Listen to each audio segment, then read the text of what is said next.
돌아가신 우리 아버지, 오늘도 여전히 저희들을 불러주셔서 주님을 예배할 수 있도록 세워주시니 감사합니다. 저희들의 예배를 받아주시옵소서. 온 인격을 다하여 하나님을 사랑하고 형제를 사랑하는 마음으로 오늘도 드려지는 예배가 되게 하옵소서. 또한 주께서 예배하신 큰 은혜로 저희들을 온전히 덮어 주시옵소서. 우리 주 예수님의 이름으로 기도하옵나이다. 아멘. 하나님의 말씀 보겠습니다. 출애굽기 15장 22절에서 23절입니다.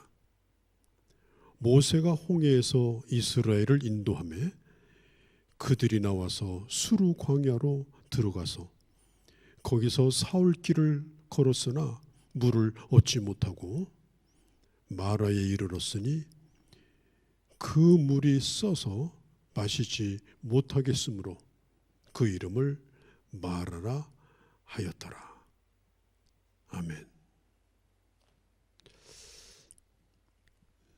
저는 오늘 출애굽기 15장을 보면서 마라와 엘림에 대한 말씀을 나누려고 합니다. 하나님께서 이스라엘 백성들을 놀라운 기적으로 애굽에서 나오게 하셨습니다. 전무후무한 하나님의 은혜입니다. 뿐만 아니라 두 번째 또 한 번의 기적을 경험하는데 출애굽기 14장에 보면 홍해가 갈라지는 경험을 합니다. 한 차례의 기적으로도 기절할 만한 엄청난 일인데 두 번째 기적으로 홍해까지 건너게 됩니다. 아마 이들은 평생 잊을 수 없는 사건이 되었을 것입니다. 눈앞에서 바다가 갈라집니다.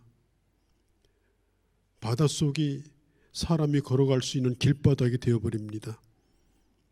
이 기적을 경험한 백성들은 미리암을 앞세워 온 백성들이 모세와 함께 춤을 추면서 바다를 건너가고 하나님 앞에 영광을 돌리게 되어집니다. 그리고 광야로 들어갑니다. 홍해 기적의 경험을 한 다음에 사흘이 지났을 때 그들은 전혀 물을 발견할 수가 없었습니다. 아무리 홍해를 경험했다 할지라도 사흘 동안 물을 안 먹고 지난다는 것은 바다를 건넌 기쁨으로 그걸 덮을 수는 없습니다. 목이 마릅니다. 견딜 수가 없습니다. 이건 대단히 힘든 문제입니다. 인간은 단 하루도 물을 마시지 않고 살 수가 없습니다.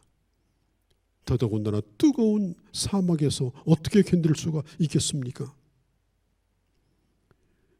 그렇게 하다가 그들이 드디어 갑자기 오아시스를 만납니다. 얼마나 기뻤을까요? 거기 도착한 사람들이 허겁지겁 가서 물을 마시기 시작합니다. 그런데 놀랍게도 그 물은 써서 마실 수 없는 그런 물이었습니다. 한순간에 그 기쁨과 흥분이 다 사라져버립니다. 그리고 그들은 그 입에서 상상할 수 없는 모세를 향한 원망, 하나님을 향한 원망이 터져 나오기 시작합니다. 그때 하나님께서 이 모세의 기도를 들으시고 모세에게 한 나무를 가르치셨고 그 나무 조각을 그 쓴물이 있는 그 오아시스에 던졌을 때 단물로 변했습니다. 물맛이 완전히 변한 겁니다. 백성들이 얼마나 기뻐했을까요? 마음껏 배가 부르도록 물을 마셨습니다.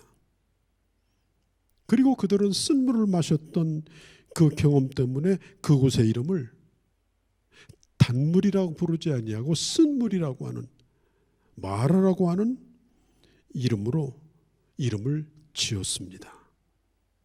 마라. 여러분 생각나지 않습니까? 엘리멜렉의 아내인 나오미가 저 모압 땅에 이민을 가서 베들레헴으로 다시 돌아올 때 남자 셋이 다 죽었습니다. 모든 재산을 다 탕진했습니다. 그리고 이방 며느리인 루시라는 여자와 함께 고향으로 돌아올 때 동네 사람들이 나오미여 어떻게 하다가 이렇게 됐습니까? 그를 슬퍼하며 또 반갑게 맞아줬던 그 사람들을 향해 나오미가 한 말이 뭡니까? 내 이름을 이제는 나오미라 부르지 말고 마라라고 부르라고 그렇게 말했습니다. 우리 인생에는 그런 마라의 경험이 때때로 있습니다. 그들이 이제 마라를 지나서 계속해서 걸어갑니다. 얼마 동안을 걸어가다가 그들이 엘림을 만납니다. 엘림에 가보니까 큰 물 웅덩이가 있는 오아시스가 12개나 있고 그리고 아주 울창한 종려나무, 대추야자나무가 70그루나 있습니다. 각 집 한마다 하나씩 맡아서 물을 마음껏 마실 수가 있었습니다. 그리고 뜨거운 태양빛을 가려주는 종려나무 밑에서 충분한 휴식을 취할 수가 있었습니다. 출애굽기 15장 27절에 보면 거기서 그들이 물 곁에서 장막을 치니라. 그리고 그들은 약 35일 정도 거기서 아주 행복한 시간을 보냅니다.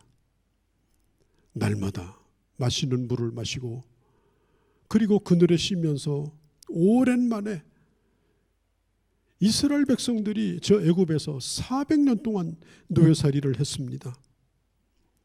그리고 갑자기 그들은 애굽에서 출발했습니다. 그리고 정신없이 엘림까지 걸어왔습니다. 그들은 수백 년 동안 이렇게 쉬어본 적이 없습니다. 하나님께서 특별히 주신 특별 휴가입니다. 35일 동안이나 그들은 엘림에서 아주 즐거운 시간을 갖게 됩니다. 정말 화려한 휴가가 아닐 수가 없습니다. 거기에는 그들을 압제하고 그들을 부려먹는 그런 간수도 없었고 채찍을 등에다 갖다 대는 그런 감독도 없었습니다. 이제는 누구의 눈치를 보지 않아도 됩니다.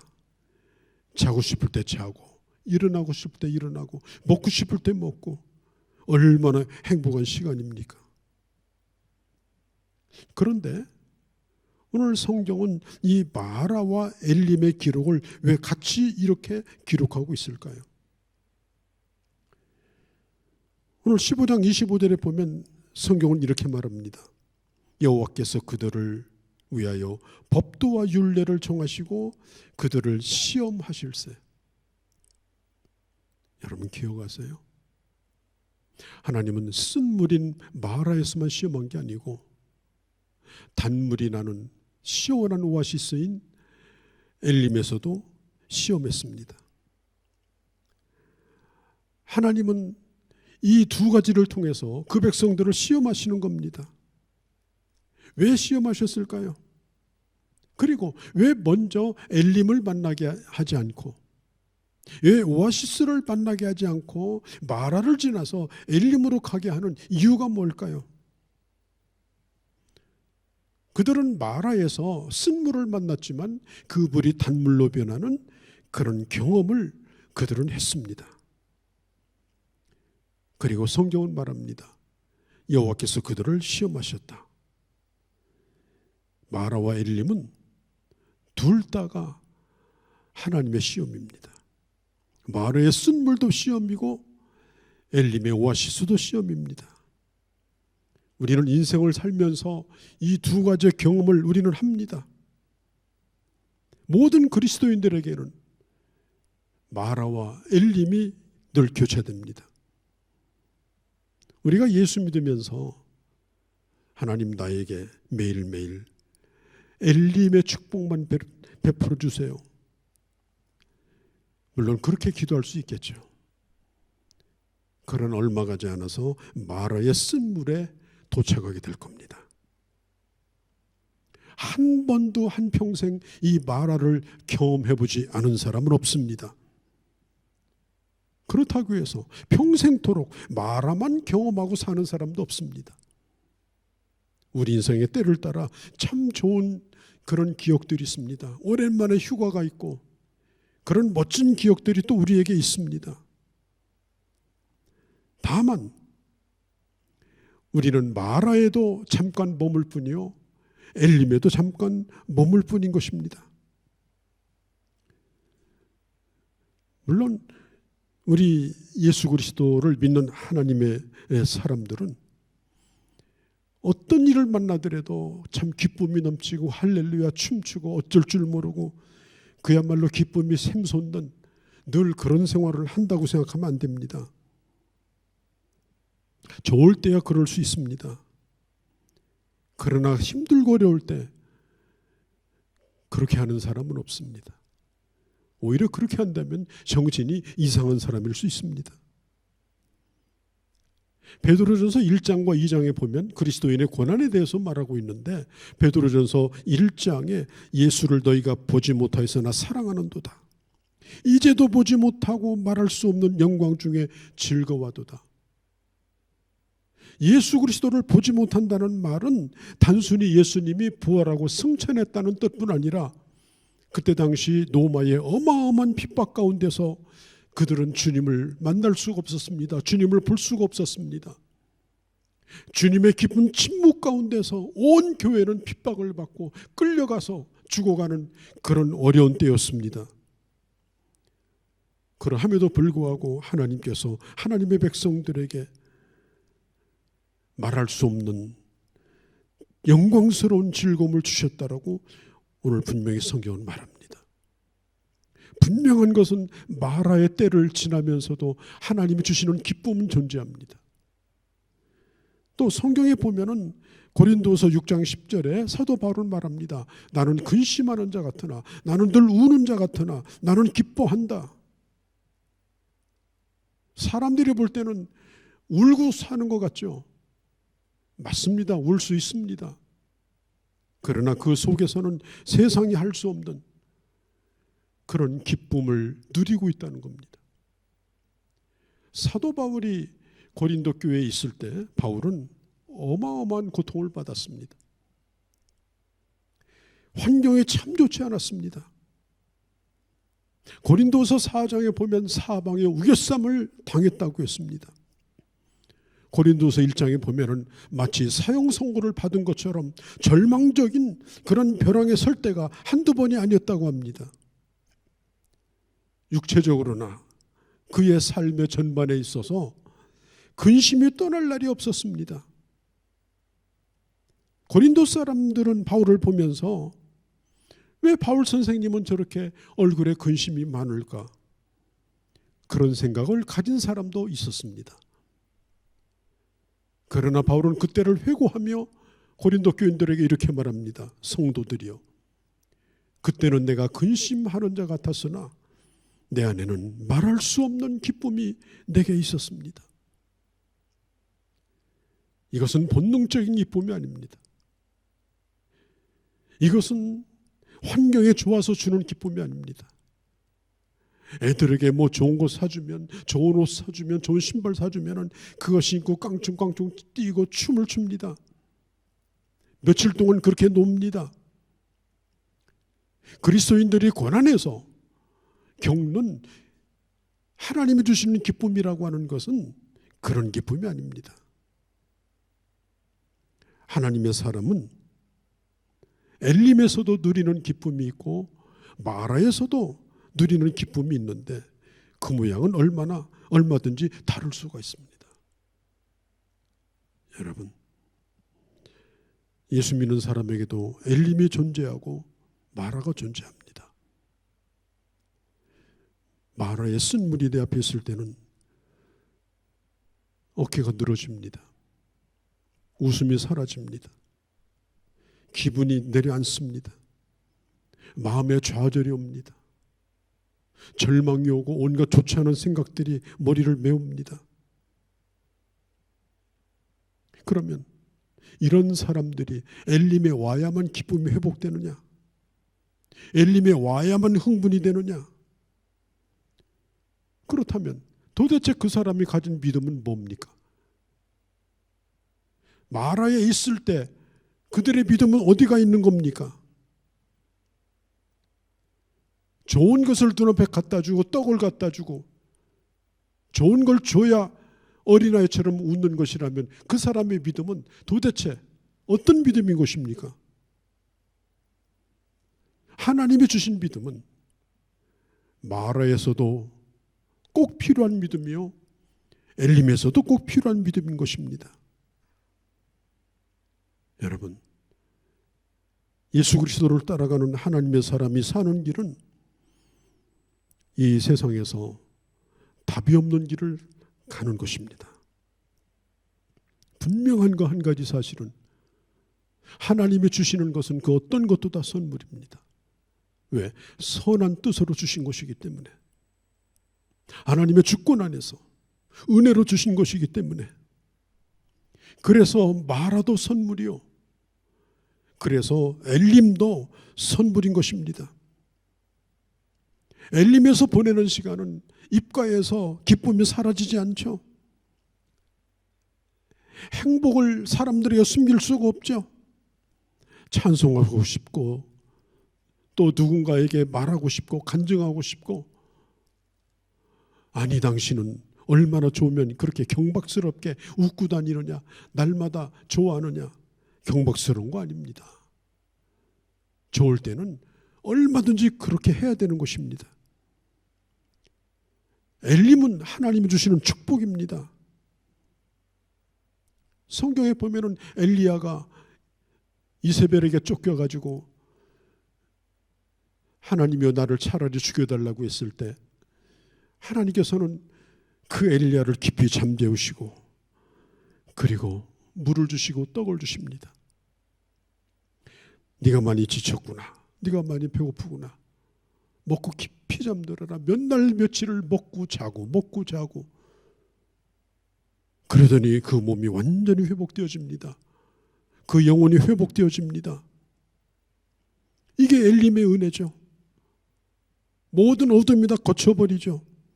그럴 때는 우리가 주님을 찬양할 수 있는 것입니다. 그러면 마라의 때를 지나간다고 해서 내가 영적으로 잘못된 거냐? 그렇지 않습니다. 마라의 때를 지나간다고 해서 내 믿음이 지금 병든 거냐? 그것도 아닙니다. 엘림도 우리의 현실이고 마라의 경험도 우리의 현실이고 그것은 언제까지나 찾아옵니다. 나오미가 얼마나 괴로웠으면 나를 마라라고 부르라. 그런 것이 바로 현실인 겁니다. 꿈에는 얘기가 아닙니다. 몇 가지 공식만 가지고 내 인생을 풀어보려고 했지만, 몇 가지 신앙 공식을 가지고 우리 삶의 문제를 풀어보려고 했지만은, 그러나 신자에게 다가오는 이 고난을 풀 열쇠가 없는 거예요. 좋을 때야 좋죠. 너무 행복하대요. 자식들도 사랑스럽고 남편도 사랑스럽고 요즘 아주 천국 같대요. 그러나 그 엘림의 축복도 현실입니다. 그렇게 사셔야 되겠죠. 그러나 마라가 올 때 우리는 어떻게 기뻐할 수 있겠습니까? 우리의 지나온 날을 한번 여러분 살펴보시기 바랍니다. 우리 예수 믿는 사람도 편안한 것을 원하고 건강한 걸 원하고 성공하는 걸 원하고, 그러나 마라의 때가 옵니다. 내가 원치 않은 일들이 닥칩니다. 그럴 때 우리는 행복한 척하고 기쁜 척하고 누가 물어봐도 괜찮아요. 나 아무렇지도 않아요. 얼마든지 견딜 수 있어요. 그렇게 말해야 믿음이 좋은 사람입니까? 예수 믿는 사람은 도대체 어떻게 기뻐해야 되는 겁니까? 오늘 성경은 말합니다. 그들을 시험하셨다. 하나님이 먼저 그들에게 단물을 주지 않냐고 쓴물을 주시면서 시험하셨다. 쓴물을 먼저 맛보게 하셨습니다. 그리고 나중에 엘림의 오아시스를 맛보게 해주셨습니다. 종교개혁자 요한 칼빈 선생은 이 부분에 대해서 이렇게 설명을 합니다. 이스라엘 백성들에게 먼저 마라의 쓴물을 주신 것은 그들 속에 숨겨져 있는 쓴뿌리를 드러내고자 하시는 것이다. 그들 속에 숨겨져 있는 400년 동안 종살이하면서 깊이 뿌리 내린 그 쓴뿌리를 스스로가 보게 하시고 그걸 버리게 하기 위해서 마라의 쓴물을 주셨다. 어떤 사람은 요한 칼빈에게 이런 얘기를 할 수도 있겠죠. 칼빈이요, 그럼 당신은 마라의 때를 지난 적이 있습니까? 당신은 그런 얘기를 할 자격이 있습니까? 여러분, 칼빈의 삶이라고 하는 것은 고통의 연속이었습니다. 그가 종교개혁의 한가운데로 뛰어들었습니다. 한순간도 한날도 그는 발을 뻗고 잠을 잔 날이 없었습니다. 사방에 대적들이 있었습니다. 그리고 그를 늘 대립하는 사람들이 있었습니다. 또 잘못된 교리를 주장하는 자들과 진리를 지키기 위해서 싸워야만 했습니다. 그는 평생 그렇게 살았습니다. 요한 칼빈에게 엘림이 있었다면 그것은 잠깐뿐이었습니다. 그가 제네바에서 추방돼 가고 스트라스부르크에서 한 3년 지냈는데 그때 프랑스 망명자들과 함께 3년 목회를 했는데 그때 이 칼빈에게는 제일 행복한 시절이었죠. 그때 거기서 그의 아내도 만났습니다. 그런 기간을 제외한다면 이 요한 칼빈은 그야말로 마라의 연속이었습니다. 행복하고 여유 있고 편안한 그런 엘림을 칼빈에게는 꿈꿀 수가 없었습니다. 그런 삶을 살았던 사람에게 칼빈에게 왜 당신은 기쁨이 안 넘칩니까? 왜 당신은 기쁨이 보이지 않습니까? 얼굴을 왜 찌푸리고 다닙니까? 칼빈의 어떤 그림을 보아도 그가 활짝 웃는 그런 모습은 없습니다. 약간 우울하고 날카로운 모습입니다. 그야말로 이 칼빈은 마라의 쓴물 가운데 비통한 시간을 그는 살았습니다. 그런데 놀랍게도 요한 칼빈의 역사적인 저서인 기독교 강요 그리고 그의 설교를 살펴보면 유독히도 자주 쓰는 말이 있습니다. 그것이 뭐냐면 고난의 때에 하나님의 약속에 담겨져 있는 하나님의 선하심을 붙들어야 한다. 이것이 믿음이다. 고난의 때에 마라의 때를 지날 때에 그것을 이기게 하는 것은 하나님의 약속 그리고 하나님의 선하심을 믿는 믿음이라고 그렇게 말을 했습니다.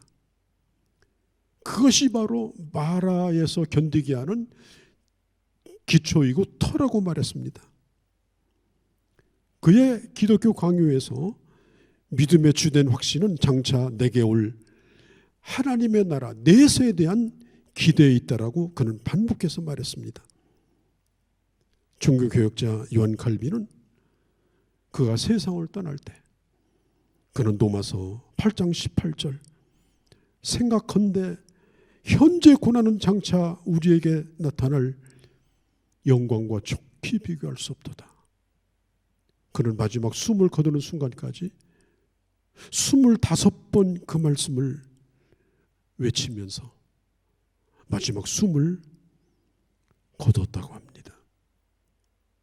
우리 인생에 있어서 마지막 경험해야 될 마라는 죽음이 아니겠습니까? 그때 끝까지 붙들어야 될 하나님의 약속은 바로 하나님의 선하심이요, 그리고 하나님의 나라인 것입니다. 하나님은 마라를 지나게 하시면서 우리의 믿음을 시험하십니다. 우리의 믿음이 어떠한지, 우리의 소망이 뭔지, 아직도 내 안에 버리지 못하는 쓴뿌리가 뭔지. 이스라엘 백성들이 홍해를 경험한 것이 3일밖에 안 되는데, 그리고 저 애굽에서 나오는 놀라운 기적을 경험한 것이 단 얼마도 되지 않는데 3년도 아니고요, 3개월도 아니고 이 짧은 시간에 그들은 마라에 이르자 모든 것이 다 날아가 버렸습니다. 하나님을 만나지 않은 사람처럼 보였습니다. 그들의 속에는 쓴뿌리가 마구 튀어나왔습니다. 앞으로 광야를 살면서 만나야 될 마라의 쓴물 가운데 이제는 눈에 보이는 것이 아니라 하나님의 약속을 붙들고, 그 약속에 담겨져 있는 하나님의 선하심을 붙들고, 그리고 끝까지 믿음의 싸움을 싸워나가는 것, 그게 마라에서 우리가 해야 될 일인 것입니다. 바울도 그런 동일한 믿음을 가지고 마라의 때를 지냈습니다. 손양훈 목사님, 유교 때 순교하셨는데 그런 숱한 고난 가운데서도 그 마라의 때를, 하나님의 나라를 바라보며 저 멀리 이상한 구름만 떠도 내 주님 오시는가 해서 마지막까지 그 소망을 가지고 순교하셨습니다. 주기철 목사님도 마찬가지입니다. 우리 믿음의 우인들, 우리 선배들은 이 마라를 경험한 사람들입니다. 그러나 그곳에서도 하나님을 찬양할 수 있었고, 그곳에서도 주님 앞에 감사할 수가 있었던 것은 곧 그들이 하나님을 진짜로 믿었기 때문입니다. 난 여러분들에게 묻고 싶습니다. 여러분 정말 하나님을 믿으십니까? 하나님을 믿는다면 하나님의 약속을 믿으십니까? 히브리서 1장에 있는 대로 여러분들이 바라는 것들 지금 눈에 보이지 않는다 할지라도 실상으로 눈앞에 보고 삽니까? 거기에 이르지 아니하였다 할지라도 이미 이룬 것처럼 그 나라를 이미 우리 안에 누리고 사십니까? 여러분들이 언제 불행하다고 느낍니까? 환경이 나쁠 때죠. 나는 환경이 나빠서 불행해요. 나는 좋은 환경을 원해요. 물론 하나님께서는 에덴 동산을 주셨을 때 참 좋은 환경을 주셨습니다. 그러나 인간이 죄를 짓고 나서 더위와 추위와 노동과 질병과 싸워야 되는 그런 환경으로 우리 인간은 내보내졌습니다. 우리는 지금 에덴 동산 안에서 사는 것이 아니라 에덴 동산 밖에서 살고 있습니다. 그렇기 때문에 우리 가슴 속에는 이 좋은 환경에 대한 강한 그런 욕구가 있습니다. 에덴 동산이었으면 좋겠다. 안락한 그런 주거 환경, 그럴듯한 차를 타고 그럴듯한 이 세상에 권세를 드리고 아이들도 그럴듯하게 공부할 수 있는 환경을 만들어주고, 그게 보통 사람들이 바라는 그런 바람입니다. 그건 결코 나쁜 것은 아닙니다. 예수 믿는 사람이 그런 행복을 바란다고 그게 죄가 되겠습니까? 그러나 여러분, 진정으로 우리를 불행하고 우리를 힘들게 만드는 것이 무엇입니까? 그것은 물이 없었기 때문입니다. 꼭 있어야 될 물이 없었기 때문에. 우리가 살다 보면 꼭 있어야 되는데, 그 순간에 그게 있어야 되는데 그게 없는 겁니다. 그래서 불행하고, 그래서 비참합니다. 그래서 불평합니다. 왜? 내 마음대로 안 되니까. 타락한 인간은 다 자기중심적이에요. 말세가 되면 오직 자기만을 사랑해요. 그래서 나만 등 따숩고 배부르면 끝이라고 생각합니다. 결혼해서 부부 간의 사랑도 그래요. 또 부모 자식 간의 사랑도 그래요. 자기중심적인 사랑, 그걸 원합니다. 아무리 다른 데 가서 대단하고 자식들이 성공하고 인정받고 또 배우자가 이 세상에서 성공해도 나 행복하게 해주지 않으면 그것은 내 스스로가 불행한 것입니다. 내 중심으로 돌아가야 됩니다. 그게 인간의 행복의 조건이라고 생각하는 거예요. 그러나 주님은 물으십니다. 정말 그런 걸 경험하면 네가 행복하겠는가? 그런 조건이 다 주어지면 진짜 행복하겠는가? 엘림은 행복하고 마라는 불행한 것인가? 그런 공식을 가지고 살라고 주님께서 우리에게 가르쳐주지 아니하셨습니다. 우리의 삶에 하나님은 마라와 엘림을 같이 주셨습니다. 우리는 에덴 동산 밖에서 지금 살고 있습니다. 우리 예수님께서도 요한복음 16장 33절에 너희가 세상에서 환난을 당하지만 내가 세상을 이겼다라고 말씀합니다. 이스라엘 백성들이 이 엘림의 오아시스를 지난 다음에 그들이 곧바로 가나안 땅에 들어가지 않았습니다. 엘림은 한 달 남짓입니다. 그리고 그들은 계속해서 저 마라와 비슷한 광야를 계속해서 가야만 했습니다. 엘림은 가나안 땅이 아닙니다. 또 이스라엘 백성들의 목적지도 엘림이 아닙니다. 우리가 이 세상에서 좀 잘 살고 잘 먹고 사람들이 나를 부러워하고 성공했다고 나를 축혀주고 인정할 때 거기서 나오고 싶지 않죠. 거기서 내려오고 싶지 않죠. 그런 평안과 그런 인정과 그런 행복을 끝까지 누리고 싶죠. 그러나 중요한 것은 우리가 갈 길이 더 남아 있습니다. 우리가 거쳐야 될 과정들이 더 남아 있습니다. 엘림의 그 안일에 파묻혀 살 때에 그때가 바로 타락할 때입니다. 기도하지 않습니다. 예배하지 않습니다. 영적으로 성장이 멈춰버립니다. 그냥 하하호호 좋아하지만 영적으로 가장 나쁠 때입니다. 그러다가 하나님이 마라를 주시면 그때서 깨닫습니다. 여기가 내 목적지가 아니지.